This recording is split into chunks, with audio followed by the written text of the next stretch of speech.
Good morning friends. आज की class में हम शारंगधर के अकॉर्डिंग प्रमुख द्रव्य और उनके प्रधान कर्म पढ़ेंगे। ये भी हमारा द्रव्य गुण का ही टॉपिक है। इसके पहले हमने द्रव्य गुण के 2 टॉपिक पढ़ लिए हैं। ठीक है, तो यहाँ पे आपको द्रव्य और प्रधान कर्म बहुत अच्छे से याद करना है, बहुत इंपॉर्टेंट है। शारंगधर का इसके बाद हम परिभाषा प्रकरण पढ़ेंगे। इसके पहले हमने गुरुवादी गुण पढ़ा था, उसमें थोड़ा सा करेक्शन है, वो आप कर लीजिएगा। मृदु का कर्म, मृदु का कर्म होता है श्लथन। ठीक है, लेकिन हमने बोर्ड पर क्या लिख दिया था? श्लक्ष्ण लिख दिया था ना। दिखने में सिमिलर लग रहा है, आपको एग्जाम में गलत नहीं करना है ना। श्लथन और श्लक्ष्ण अलग अलग चीज होता है। हमने ये वाला लिख दिया था, उसको आप करेक्ट करके क्या करना है? श्लथन करना है। यही आपको अच्छे से याद रखना है। ठीक है, पढ़ते हैं प्रधान द्रव्य और उनके कर्म। तो द्रव्य और प्रधान कर्म, सौंफ का होता है दीपन। यहाँ पे हम कोड बनाएंगे और थोड़ा सा समझेंगे भी। ठीक है, तो सौंफ का क्या है? दीपन। पहले इसको समझ के याद कर लेते हैं। आप कहीं रेस्टोरेंट में खाना खाने जाते हैं, खाना खाने के बाद आप क्या खाते हैं? सौंफ और ना, सौंफ के साथ क्या खाते हैं? मिश्री भी खाते हैं ना। तो सौंफ का एक पर्याय आपको याद हो जाएगा, मिश्रिया। कैसे याद हो जाएगा? सौंफ और मिश्री खाते हैं तो सौंफ का क्या पर्याय है? मिश्रेया। ठीक है, क्यों आप खाते हैं? क्योंकि आपने इतना हैवी खाना खाया था, अच्छे से अग्नि दीप्त हो जाएगी तो वो वाला खाना वो पच जाएगा। ठीक है, क्यों खा रहे हैं सौंफ? दीपन के लिए। कंफ्यूजन क्या होता है? सौंफ दीपन कर रहा है कि पाचन कर रहा है, इसीलिए हम इसकी अब ट्रिक बना लेंगे। सौंफ की ट्रिक क्या बन गई? दीपन का दिशा। दिशा से क्या होगा? दी से हो जाएगा दीपन, सा से हो जाएगा सौंफ। तो सौंफ क्या करती है? दीपन का काम करती है। कोड से, ट्रिक से ही याद करना है आपको, क्योंकि बहुत सारी चीजें हैं आप याद नहीं रख पाओगे समझ के। ठीक है, नेक्स्ट आता है नागकेशर, पाचन। अब देखिए कैसे याद रखेंगे इसको। नाग को अंडरलाइन किया और यहाँ पे पूरा पाचन। नाग मतलब सांप। ठीक है, उसको क्या पिलाते हैं? दूध पिलाते हैं। वो दूध को पचा जाता है। ट्रिक क्या बन गई हमारी? नाग जो होता है वो दूध को पचा जाता है। तो आपको याद रहेगा, नागकेशर पाचन कर रहा है, ना कि दीपन कर रहा है। दीपन कौन कर रहा है? दिशा, दीपन सौंफ। नाग पचा जाता है दूध को, तो नागकेशर पाचन। अब चित्रक करता है दीपन पाचन दोनों। सभी में दीपन है, पाचन है, दीपन पाचन, इसीलिए हमने उसकी अच्छे से ट्रिक बनाई है। ठीक है, तो चित्रक क्या करता है? दीपन और पाचन दोनों कर रहा है। तो ट्रिक क्या बनाएंगे हम? दीपा का चित्र। दीपा नाम की कोई लड़की है, उसका हमने चित्र बनाया। तो दी से हो जाएगा दीपन, पा से हो जाएगा पाचन, चित्र से हो जाएगा चित्र। एक बार एग्जाम में ऐसा क्वेश्चन आया था, चित्रक निम्न में से क्या करता है? एक ऑप्शन था दीपन, दूसरा था पाचन, तीसरा कुछ और, चौथा कुछ और। दोनों में बोथ था ही नहीं, कहीं भी बोथ नहीं था, तो आपको एक पसंद करना था। तो चित्रक मेनली क्या करता है? पाचन। फर्स्ट प्रायोरिटी आपको पाचन को देना है, समझ रहे ना। चित्रक में अगर बोथ नहीं हो, बोथ हो तो आप दीपन पाचन दोनों लगाना है। अगर नहीं होगा तो फर्स्ट आपको क्या पसंद करना है? पाचन। एग्जाम में क्वेश्चन ऐसा पूछा गया। अमृता गुरुचि क्या करता है? शमन करता है। अब अमृता, अमृता को ही क्या बोलते हैं? गुरुचि। अमृता को हम अमृत पढ़ लेंगे। अमृत अगर हमने पी लिया तो सभी रोगों का क्या कर देता है? शमन। तो अमृत पीने से सभी रोगों का शमन हो जाता है। ठीक है, नेक्स्ट आता है देवदाली। देवदाली क्या है? ये जीवमुतक है। आपने चरक कल्पस्थान पढ़ा होगा। ठीक है, वहां पे देवदाली क्या है? जीवमुतक का ही पर्याय है।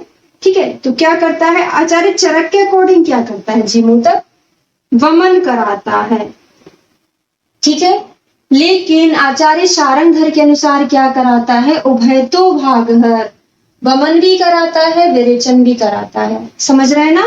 चरक का पूछा जाए तो वमन लगाना है, आचार्य शारंगधर का पूछा जाए तो उभयतो भागहर होता है। ठीक है, मदन फल बताने की जरूरत ही नहीं है, वमन कराने में श्रेष्ठ कौन होता है? मदन फल। ठीक है, हरित की अनुलोमन, अब देखिए यहाँ पे स्पेशली जो बहुत बार 1000 बार क्वेश्चन पूछा गया है शारंगधर का, 4 प्रकार के विरेचन के आचार्य शारंगधर ने 4 टाइप बताए हुए हैं। विरेचन तो होता है, विरेचन में भी 4 टाइप से विरेचन होता है, वहां पर उनके एक एक एग्जाम्पल दिया है जो हर बार वहीं से क्वेश्चन बनता है ना, यहाँ से ही बनता है, लेकिन अधिकतर कहाँ से बनेगा, 4 टाइप के विरेचन। अब देखिए हरित की, कृतमाल, कटुकी और त्रिवृत, यहाँ से बहुत ज्यादा क्वेश्चन बनता है। ठीक है, ये 4 टाइप के विरेचन के अंदर ही आते हैं, है ना। हरित की किसके अंदर आ रहा है, अनुलोमन के। जब हम आपको परिभाषा प्रकरण पढ़ाएंगे तब वहां पे बताएंगे अनुलोमन क्या होता है, स्रंसन क्या है, भेदन क्या है, ठीक है, और यहाँ पे विरेचक क्या है ना, वो सारी चीजें हम आपको बताएंगे परिभाषा प्रकरण में। ठीक है, अभी आपको केवल एग्जाम्पल याद करना है। हरित की अनुलोमन कराती है, कृतमाल आरगवद स्रंसन कराता है, कटुकी भेदन कराती है, त्रिवृत सुख विरेचक होती है ना, ये वाला। अब इन चारों के एग्जाम्पल हम परिभाषा प्रकरण जब आपको पढ़ाएंगे तब वहां पे अच्छे से इनको याद करवाएंगे। अभी आपको बस 2 चीजें बस याद रखना है, एक कृतमाल का याद रखना है और एक त्रिवृत का याद रखना है। इसका हम अभी याद करवा देते हैं। कृतमाल त्रिवृत में बहुत ज्यादा कंफ्यूजन होता है, कौन सा स्रंसन कराता है, कौन सा सुख विरेचक होता है। ठीक है, अब त्रिवृत, तिपैया आप सभी लोग समझते होंगे, है ना। चेयर देख लीजिए, तिपैया है ना, ये 3 पैर इसमें लगे हुए हैं। जब तक ये तिपैया पर है, 3 पैर पर है, तब तक आप सुखपूर्वक बैठे हैं। अगर एक तोड़ दिया जाए तो आप क्या, गिर जाएंगे, है ना। तो त्रिवृत पर आप, तिपैया पर आप सुखपूर्वक बैठे हैं, इसका मतलब तिपैया मतलब क्या हो जाएगा, त्रिवृत, और क्या है ये, सुख विरेचक। अगर ये वाला आपने दिमाग में याद रखा तो आपको इसको याद करने में दिक्कत नहीं होगी, कृतमाल आरगवद स्रंसन। ठीक है, कटुकी, कटुकी मतलब काटना, काटना मतलब क्या है, भेदना। तो आप ऐसे याद करोगे, काटना मतलब भेदना, किसी चीज को काट देना या किसी चीज का भेदन कर देना, है ना। और यहाँ पे हरित की क्या हो गया, अनुलोमन, याद रहेगा आपको। ठीक है, नेक्स्ट आता है स्नोही। इसको भी याद करवाने की जरूरत नहीं है। स्नोही क्या होता है, बहुत ज्यादा तीक्ष्ण होता है, तीक्ष्ण विरेचक इसको बोला गया है। ठीक है, श्रौद्र नील उष्ण बचा यव लेखन का काम करता है। इसका हम एक अच्छा सा कोड बनाएंगे ना, छोटा नीर बचा हुआ यव खाकर लिखाई कर रहा है। कैसा लिखेंगे, छोटा सा कोई लड़का है क्या, नीर नाम का, छोटा नीर बचा हुआ यव खाकर लिखाई कर रहा है।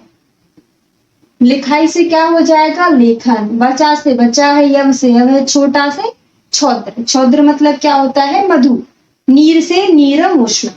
ठीक है, अब यहाँ पे जो 2-2 3-3 चीजें हैं उसका हम सबका कोड बनाएंगे। ठीक है, क्षार मरी शिलाजित, छेदन, छेदन को क्या बोलते हैं हिंदी में, काटना, काट कर अलग कर देना। कौन सी चीजें काट कर अलग करेगी, जो बहुत ज्यादा तीक्ष्ण होती है। तो क्षार, मरीच और शिलाजित क्या है, क्षार भी तीक्ष्ण होता है, मरीच भी तीक्ष्ण होता है, और शिला मतलब पत्थर, पत्थर को भी हम क्या करते हैं, काटते हैं, छेदन करते हैं। इसकी हम ट्रिक बना लेंगे, समीक्षा। समीक्षा ने क्या किया, छेदन किया। तो सा से शिलाजित, मां से मरीच, छा से हो जाएगा क्षार।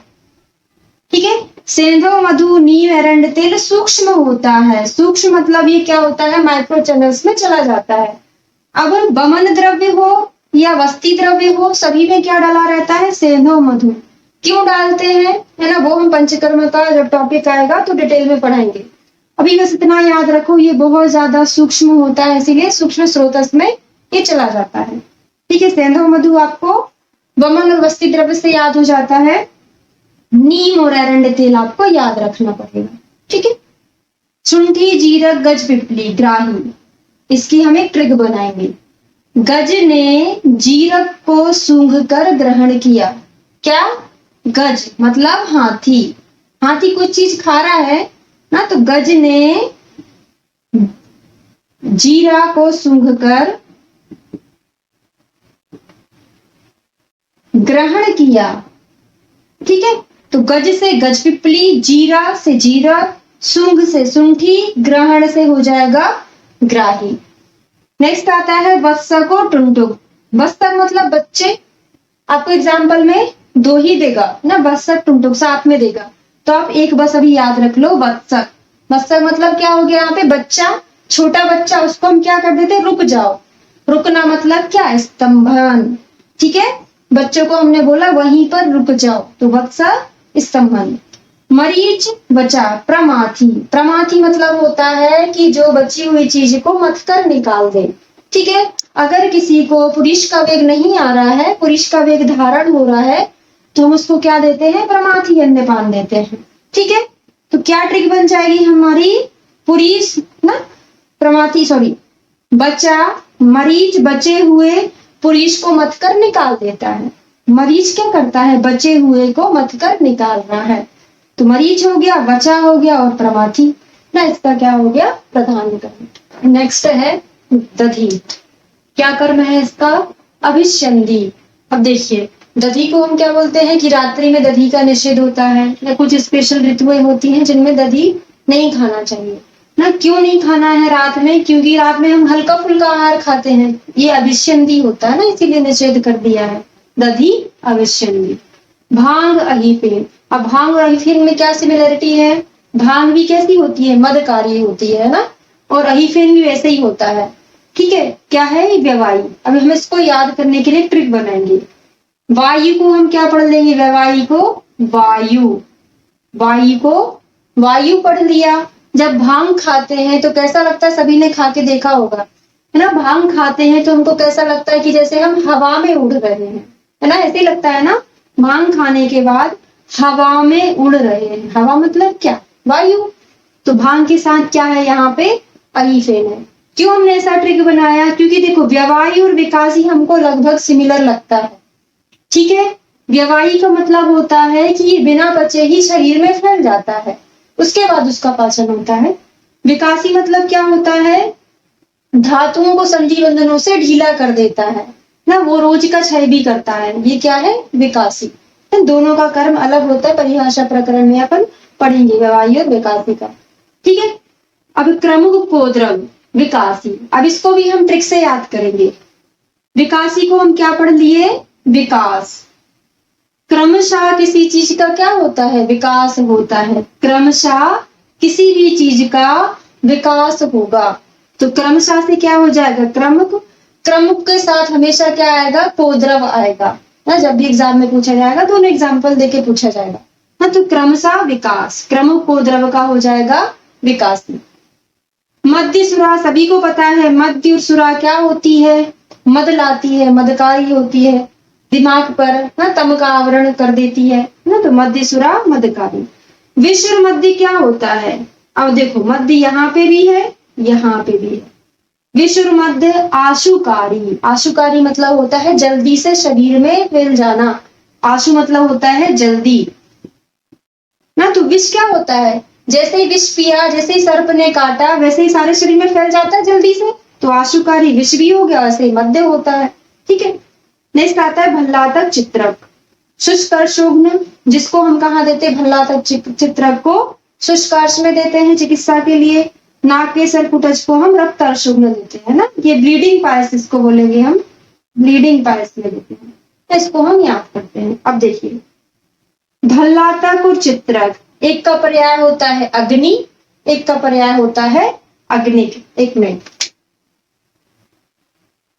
ठीक है, हाँ, भल्लातक का पर्याय होता है अग्निक, चित्रक का पर्याय होता है अग्नि। द्रवगुण आप जब पढ़ेंगे पर्याय, तो वहां पे आपको मिलेगा अग्निक और अग्नि, दोनों के नाम में अग्नि अग्नि आया है। जब दोनों प्रकार की अग्नियां मिल गई तो क्या हो जाएगा, वो चीज सूख जाएगी, क्योंकि दोनों में सिमिलर है, एक शुष्क है एक रक्त है, तो हमको याद करना पड़ेगा ना। तो कैसे हमने याद किया, अग्नि अग्नि दोनों जब मिल जाती है कोई चीज को सुखा देती है, तो शुष्काशुभ हो गया। नाग के सरकुटज रक्ताशुभ, इसको कैसे याद करेंगे, नाग ने काटा तो रक्त निकला, कैसे, नाग ने काटा तो क्या निकल गया, रक्त निकल गया। नाग से हो जाएगा नागकेशर, काटा से हो जाएगा कुटज। ठीक है, अब फिर से नागकेसर आ गया। नागकेसर 2-3 जगह आ गया। नागकेसर हमने क्या पढ़ा था, दुग्ध को पचा देता है, पाचन में पढ़ा था। नागकेसर यहाँ पे क्या कर रहा है, रक्त स्तंभन भी कर रहा है ना, कसैला होता है इसलिए स्तंभन का काम भी करता है। ठीक है, तो हमने वैसे ही ट्रिक से याद किया, नाग ने काटा तो खून निकला, यहाँ पे भी नाग से रिलेटेड कर लेंगे, रक्त से, तो नाग को रक्त से ही हमने रिलेट कर लिया। और स्तंभन कैसे याद करेंगे, रोक रहा है ना, बढ़ा नहीं रहा है ब्लीडिंग को, तो कैसे याद करेंगे, नाग अगर हमको सामने दिख गया है तो हम वहीं के वहीं रुक जाएंगे, स्तंभन हो जाएगा हमारा। ठीक है, अशोक वेदना स्थापन है ना, गायनी डिपार्टमेंट में सभी ने इंटर्नशिप में किया होगा, इंटर्नशिप है ना, आपको पता होगा। अशोक आरिस्ट कहाँ देते हैं, है ना, वेदना में देते हैं ना, फीमेल डिस्मेनोरिया में देते हैं, पेनफुल ना मेंसेस में देते हैं अशोक आरिस्ट। ठीक है, वेदना। अब हिंगू बचा जटामांसी, संज्ञा स्थापन। हिंगू का नहीं पता होगा किसी को, जटामांसी बचा का तो पता ही होगा। जटामांसी क्या होती है ना, बुद्धि को थोड़ा सा, बुद्धि वाली चीजों में आती है, ये संज्ञा वाली चीजों में आती है, तो बचा जटामांसी संज्ञा स्थापन में आता है। दूर्वा ब्राह्मी प्रजा स्थापन, कैसे याद करेंगे, ब्राह्मी को हमने ब्रह्मा पढ़ लिया, दूर्वा को हमने दुआ पढ़ लिया, ब्रह्मा की दुआ, क्या पढ़ लिया, ब्रह्मा की दुआ, ब्रह्मा से ब्राह्मी, दुआ से दूर्वा। अगर ब्रह्मा की दुआ होगी तो प्रजा जल्दी ठीक हो जाएगी, प्रजा जल्दी ठीक हो जाएगी। कुपीलू पढ़ा होगा आपने द्रव्य गुण में, स्ट्रिक्टनेस, नक्स भूमिका, यही होता है ना इसका बॉटनिकल नेम, स्ट्रिक्टनेस नक्स भूमिका, है ना। कुपीलू क्या करता है, ये आक्षेप लाता है, कन्वर्जेंस लाता है। आप ये अगत तंत्र में पढ़ोगे, बहुत फेमस है, बहुत बार पूछा भी गया है। स्पाइनल पॉइजनिंग कौन सा है, पीलू। ठीक है, कांचनार, कांचनार उद्गुल अपन कहाँ देते हैं, जब किसी को लिम्फ नोड ज्यादा बड़ी हो, गंडमाला में देते हैं। ठीक है, सरसप, सरसप को, सरसप के तेल को क्या बोलते हैं, मिर्च आदि तेल बोलते हैं ना। तो मिर्ची क्या करती है, विदाह का काम करती है, शरीर में जलन उत्पन्न करती है। ठीक है, तो सरसप क्या हो जाएगा, विदाही। धातिकी, जब भी आप संधान कल्पना पढ़ोगे, अधिकतर क्या ना, अधिकतर कल्पनाओं में क्या होता है, धातकी पुष्प डला रहता है। संधान कल्पनाओं में धातकी पुष्प डला रहता है, तो कैसे याद कर लिया, संधानी और धातकी। अब यहाँ से बहुत इंपॉर्टेंट चालू होता है, गिलोय गुग्गुल रुद्रवंती हरित की रसायन है, नागवला कपिकच्छु बाजीकरण और वृश्य है। इन दोनों में ही हमको बहुत ज्यादा कंफ्यूजन होता है, उनको हम याद करेंगे। नागबला कपिकच्छु बाजीकरण, क्या सिमिलरिटी लग रही है आपको, नाग क्या है ना, सांप। ठीक है, एनिमल में आ रहा है ना, कपि बंदर भी क्या है, एनिमल्स है, बाजी मतलब घोड़ा क्या है, एनिमल्स है। ठीक है, सभी जानवर के नाम कहाँ आ रहा है इसमें, नाग, कपि किसमें आ रहा है, बाजीकरण में आ रहा है। बाजी मतलब क्या होता है, घोड़ा।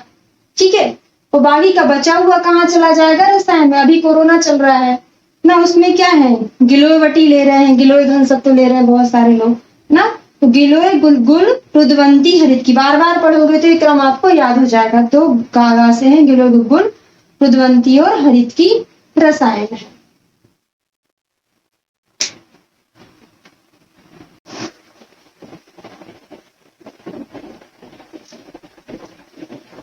नेक्स्ट द्रव्य है अश्वगंधा, शतावरी, मुसली और शर्करा, शुक्रल। अब यहाँ पे जो आप कर्म पढ़ेंगे लगभग सिमिलर है ना, थोड़ा सा उनका मीनिंग लेकिन अलग है ना। शुक्रल, शुक्रल मतलब होता है शुक्र को बढ़ाने वाली, उत्पत्ति करने वाली। शुक्र प्रवर्तक मतलब होता है निकालने वाली, शुक्र का प्रवर्तन करने वाली ड्रग। जनक ये भी होता है उत्पत्ति। शुक्रल जनक का मीनिंग लगभग सिमिलर ही है, शुक्रल वो भी उत्पन्न कराने वाला, जनक भी होता है उत्पन्न कराने वाला। रेचक मतलब है निकालने वाला ना, प्रवर्तन मतलब ये भी निकालना होता है, ये भी निकालने वाला। स्तंभक मतलब है रोकने वाला। शोधक मतलब उसको शुद्ध करेगा, शुक्र का शुद्धिकरण करेगा। शोषक मतलब क्या होगा, सुखाएगा ना। वृद्धि मतलब बढ़ाना, श्रुति मतलब निकालना, वृद्धि और श्रुति का। ठीक है, इनको हम कोड से ही याद करेंगे। पहला देखते हैं अश्वगंधा शतावरी, ना, जब भी हम अश्वगंधा शतावरी, अश्वगंधा पढ़ते हैं साथ में शतावरी नाम तो लेते ही लेते हैं ना। अश्वगंधा, शतावरी, मूसली, इन तीनों को भी बहुत कड़वा होता है अश्वगंधा ना, आपने कभी खाया होगा तो ना। उसमें क्या मिला दिया हमने, शक्कर मिला दिया मीठा करने के लिए, ठीक है। अश्वगंधा, शतावरी, मूसली, शर्करा। और अब आयुर्वेद में तो सबको पता होगा अश्वगंधा क्या काम करता है, ठीक है। बल्य भी होता है, वृश्य भी होता है ना, मतलब क्या कर रहा है, ये शुक्र को बढ़ाता है ना, शुक्र। दूध, मांस, भल्लातक, फल, मज्जा और आंवला, लगभग बहुत सारी सिमिलर चीजें हैं ना। शुक्रल, प्रवर्तक, शुक्रल को हमने आपको मीनिंग समझा दिया है। अश्वगंधा क्या है, वृक्ष भी है, वल्ले भी है, तो क्या कर रहा है, शुक्र को बढ़ाता है, ठीक है। दूध से अकेला आप याद रख सकते हैं क्या करता है, ये प्रवर्तक। तो दूध के साथ क्या क्या चीजें हैं, दूध, मांस, भल्लातक, फल, मज्जा और आंवला, तो प्रवर्तन का काम करता है। जीवक, ऋषवक, शुक्र जनक। अब इसको हम क्या कोड बनाएंगे, जनक। राजा जनक कौन थे ना, जानकी जी के पिताजी थे। तो उन्होंने क्या कहा, जानकी जी के पिताजी ने, जनक ने, जीती रहो, पुत्री से क्या कहा, जीती रहो। तो जीती से क्या हो जाएगा, जीवक, रहो से हो जाएगा ऋषभक, ठीक है। जनक मतलब अपन ने यहाँ पे पिता से याद कर लिया, ठीक है। बृहति, रेचक। अब बृहति को हम कैसे याद करेंगे, जब दोष बहुत ज्यादा बढ़ गए शरीर में। बृहति मतलब क्या हो गया, बढ़े हुए दोषों को हमने रेचन करके निकाल दिया, ठीक है। बढ़े हुए दोषों को रेचन करके निकाल दिया, ठीक है। अब यहाँ पे बृहति के साथ साथ कभी कभी कंटकारी भी पूछ लिया जाता है ना, वो भी क्या है, शुक्र का रेचक। जाति फल, शुक्र स्तंभक। स्तंभक मतलब क्या होता है, रोकना। तो हमारे जाति वाले लोग होते हैं ना, बहुत सारी चीजों में बोलते हैं कि ये करो ये नहीं करो, तो जाति वाले लोग रोक देते हैं, स्तंभन कर देते हैं, ठीक है।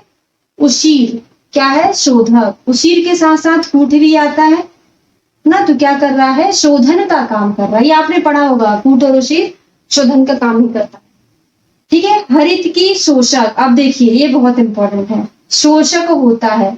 अभी हमने एक हरित की पढ़ा था, अनुलोमन का काम कर रहा था। अभी क्या पढ़ा है, हरित की क्या होता है, सुखा देता है ना शुक्र को। मास, मास भी क्या है, वृश्य में आता है मास ना, वृश्य में। अभी हमने पढ़ा था ना मास, शुक्र का प्रवर्तन कर रहा है। यहाँ पे मास भी क्या है, शुक्र की वृद्धि कर रहा है, ठीक है। संकल्प क्या करता है, श्रुति। तो वृद्धि श्रुति में कंफ्यूजन होता है, तो मास, मास को आप मांस पढ़ लो, मास को मांस पढ़ सकते हो। जब भी कोई इंसान मांस खाता है तो मांस से मांस की वृद्धि होती है ना, समान से समान की वृद्धि होती है। तो मांस वृद्धि कर है, सा से संकल्प हो जाएगा, सा से श्रुति कर हो जाएगा ना, दोनों में सिमिलरिटी है, बस अंतर क्या है, वृद्धि और श्रुति का। तो हमने सा से मैच करके याद कर लिया।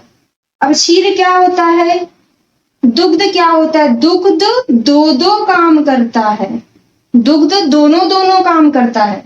दोनों से कौन सा हो जाएगा, वृद्धि भी हो जाएगा और श्रुति भी हो जाएगा, ठीक है। बहुत टफ टॉपिक था आज का हमारा ना, याद हो गया होगा, कोड बना के हमने याद किया। अगर एक दो बार और देखेंगे आप वीडियो रिपीट करके तो आपको याद हो जाएगा।